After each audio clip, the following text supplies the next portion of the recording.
Olá, seja muito bem-vindo. Está começando o DC Notícias Web desta quinta-feira e você pode acompanhar pelo YouTube através do QR Code que está aí no canto da tela. Veja os destaques dessa edição.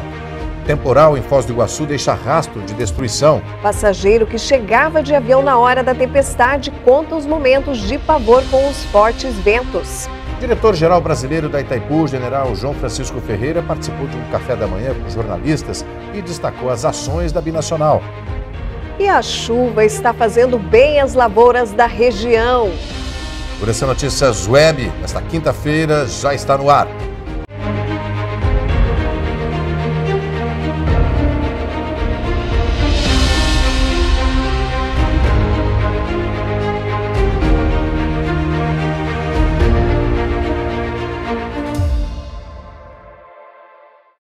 Olá, nós abrimos Notícias Web dessa quinta-feira falando das ações da Itaipu Binacional, que foram detalhadas à imprensa em uma coletiva do diretor-geral brasileiro da Itaipu, general João Francisco Ferreira, e um café da manhã com os jornalistas. Em um café da manhã realizado para a imprensa, o diretor-geral brasileiro de Itaipu, general Joaquim Francisco Ferreira, falou sobre temas importantes relacionados a Foz do Iguaçu e a Itaipu Binacional. 2019 foi um ano ruim de chuvas, 2020 foi ainda um pouco pior do que 2019 e 2021 está sendo o pior dos últimos 70 anos ou até um pouco mais.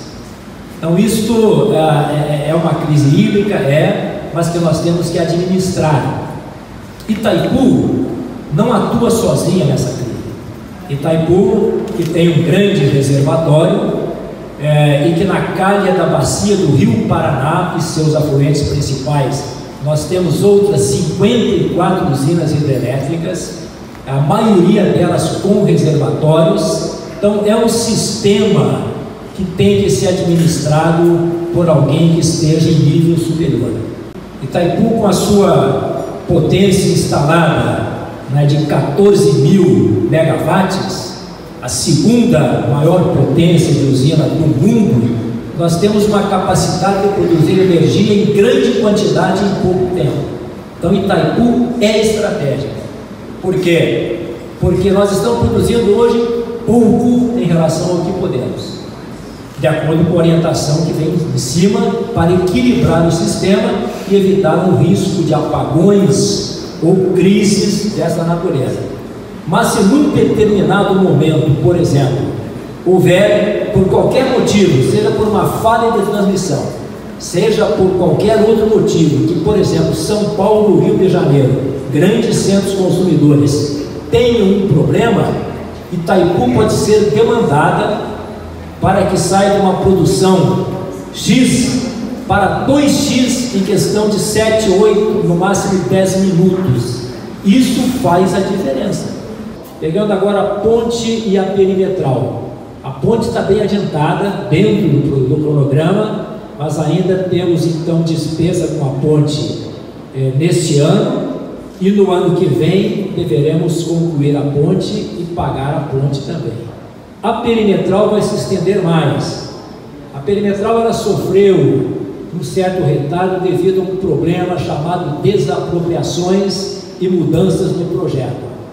Então, o projeto original da perimetral, então ele previa passagens em nível, que depois tiveram que ser modificadas para passagens em desnível, previa 2 aduanas com a Argentina e com o Paraguai, que depois tiveram que ser modificadas e ampliadas para atender exatamente a expectativa, e tivemos principalmente o fator desapropriações, em que lá no início você fez uma estimativa de um valor para desapropriações e na hora da execução, que está sendo agora, nesse ano, verificou-se que o valor estava muito acima daquilo. Então são reajustes normais, previstos e que têm que ser pagos. Então com isso houve um pequeno retardo na perimetral, que vai nos levar à conclusão da perimetral, em princípio, para 2023. Mas os recursos já estão, digamos, disponibilizados. Nossa previsão hoje é que o gravadão seja entregue pronto para o uso até o final do mês de novembro. estimamos uma data de 22 de novembro. Essa estimativa sabemos que muitas vezes ela não ocorre por questão principalmente da chuva. A chuva que nós ansiamos e queremos que continue chovendo, a Itaipu reza pela chuva, ao mesmo tempo ela pode atrasar uma obra. Mas acreditamos que se houver algum atraso vai ser muito pequeno. Então temos convicção absoluta de que o gramadão será entregue para Itaipu ou no final do mês de novembro, ou se atrasar vai ser por pouco tempo além disso. E a partir daí, então logicamente nós vamos ajustar tudo, né, para que a sociedade, não só de Foz do Iguaçu, como os turistas, possam voltar a usufruir do gramadão como uma grande área de lazer. No meio do ano nós tivemos convicção de que não, que realmente haveria quebra de restrições e nós poderíamos pensar num Natal mais grandioso. E começamos a conversar, a costurar isso com a Prefeitura, com o Codefós, com a CIF, com a sociedade e outras entidades, para construir um Natal melhor. E fomos avançando e chegamos agora, mais recentemente, o processo não acabou ainda, firmamos um convênio, em que participaram principalmente Itaipu, a Prefeitura Municipal de Foz do Iguaçu e entrando como conveniado também, né, o Fundo Iguaçu, porque nós precisávamos ter um ente que fosse o gerente, o executor das ações. Firmamos esse convênio, Itaipu entrou com um valor significativo, a Prefeitura também com valores significativos, e começamos a construir um projeto. Então esse projeto foi feito e a partir daí iniciamos então, por meio de um edital, a divulgação para os interessados, empresas interessadas, e tivemos uma grande afluência de empresas para que participaram, se candidataram a participar. Veja a seguir: temporal causa estragos em Foz do Iguaçu. E provoca pavor em passageiros que chegavam em voo na hora da tempestade.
Um forte temporal atingiu a região na noite desta quarta e madrugada desta quinta-feira.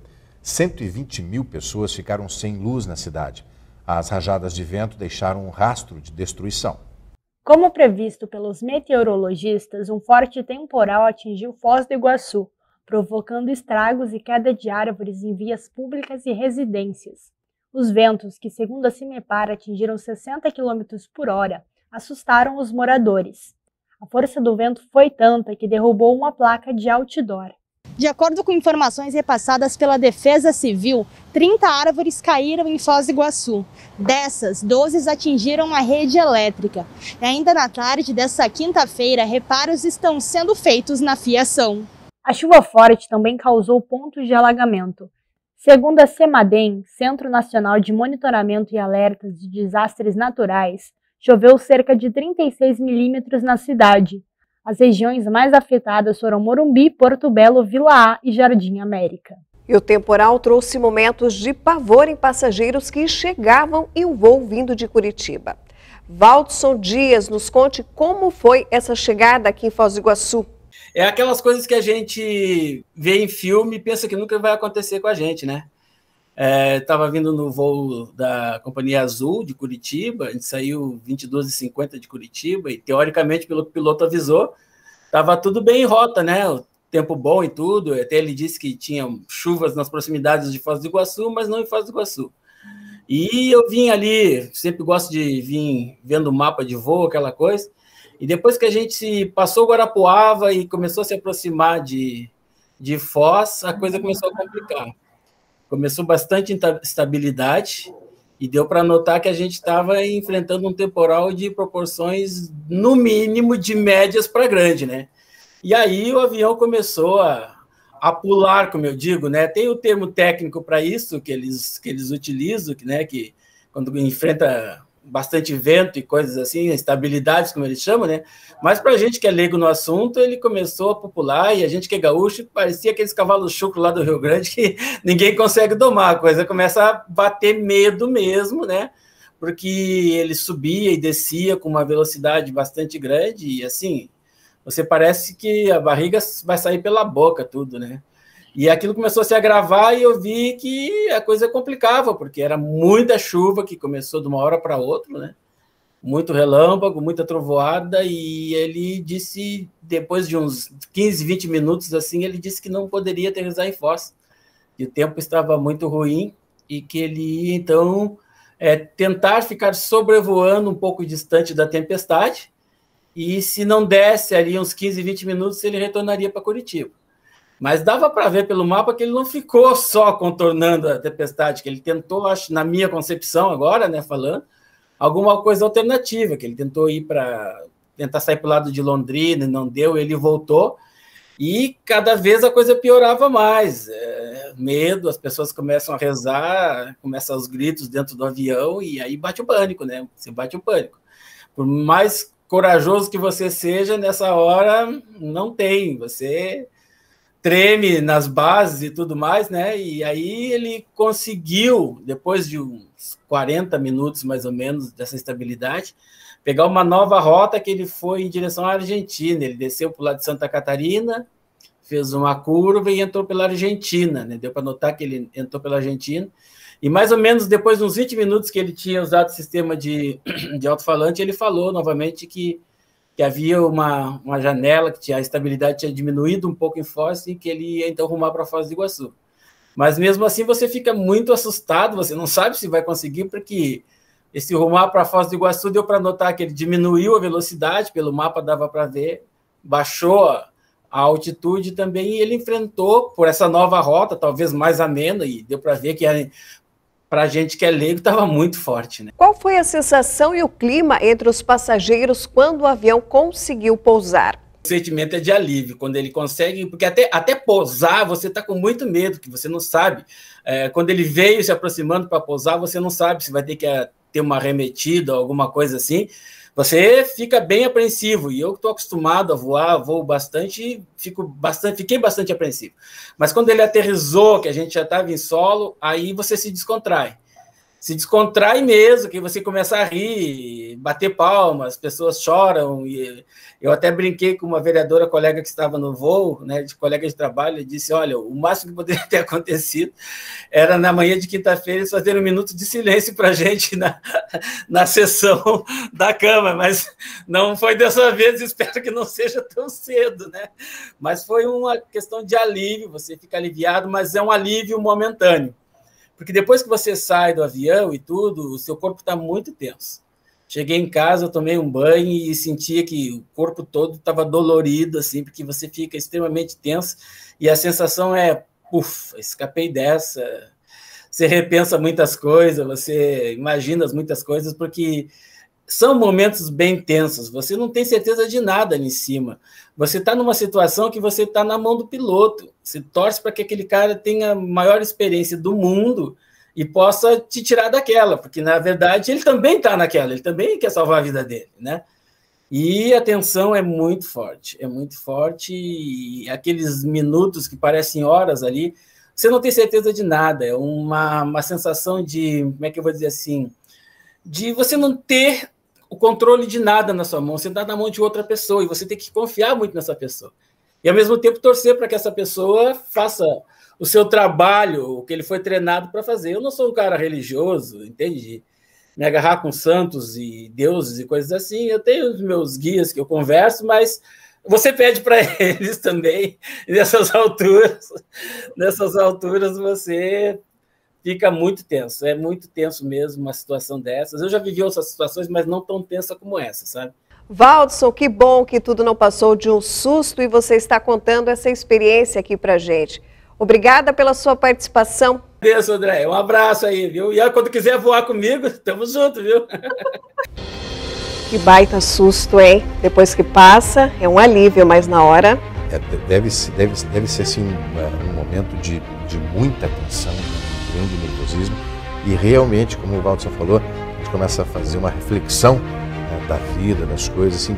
Mas felizmente deu tudo certo. É isso aí, vamos falar de coisa boa no próximo bloco. Essa chuva ajudou as lavouras aqui da região.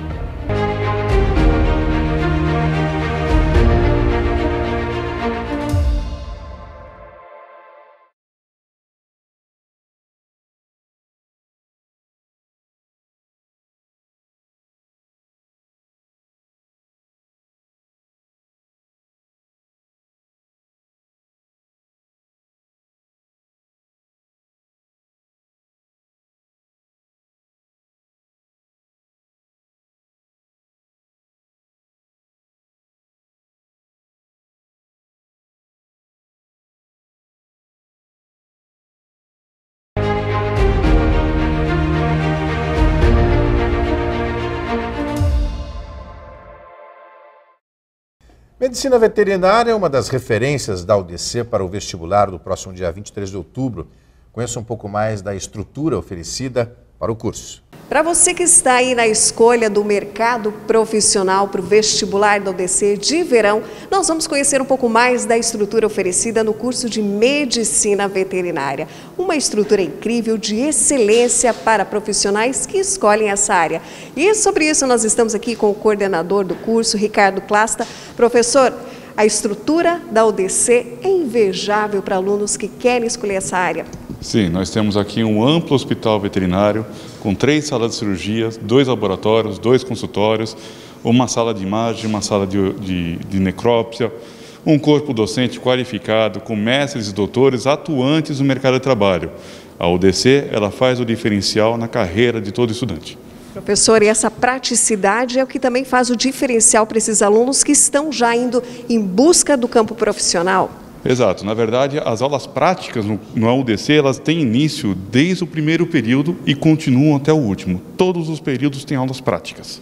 E sobre essa prática, nós estamos aqui acompanhando a Joyce, que está se formando em Medicina Veterinária e está praticando aqui. Joyce, qual é o diferencial para o aluno que escolhe Medicina Veterinária na UDC? O diferencial é a praticidade. A prática que a gente tem aqui na faculdade, ela prepara a gente para o mercado de trabalho e esse vai ser o nosso diferencial lá na frente quando a gente se formar. É isso aí, para você que está acompanhando, conhecendo um pouquinho mais da área da saúde, quer conhecer, vem até o UDC, conheça na Unidade Vilar o curso de Medicina Veterinária. A chuva está fazendo bem às lavouras de soja da região. As plantas estão crescendo com uma irrigação natural diária. Depois de muita seca no mês passado, o clima no oeste do Paraná teve sérias mudanças. Desde o início do mês de outubro, as chuvas estão sendo frequentes nessa região.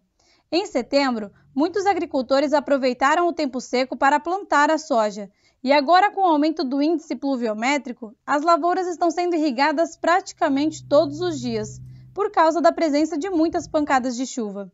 Com a terra úmida, os grãos que foram plantados ganharam um novo cenário, pois agora conseguem crescer e se desenvolverem de maneira positiva.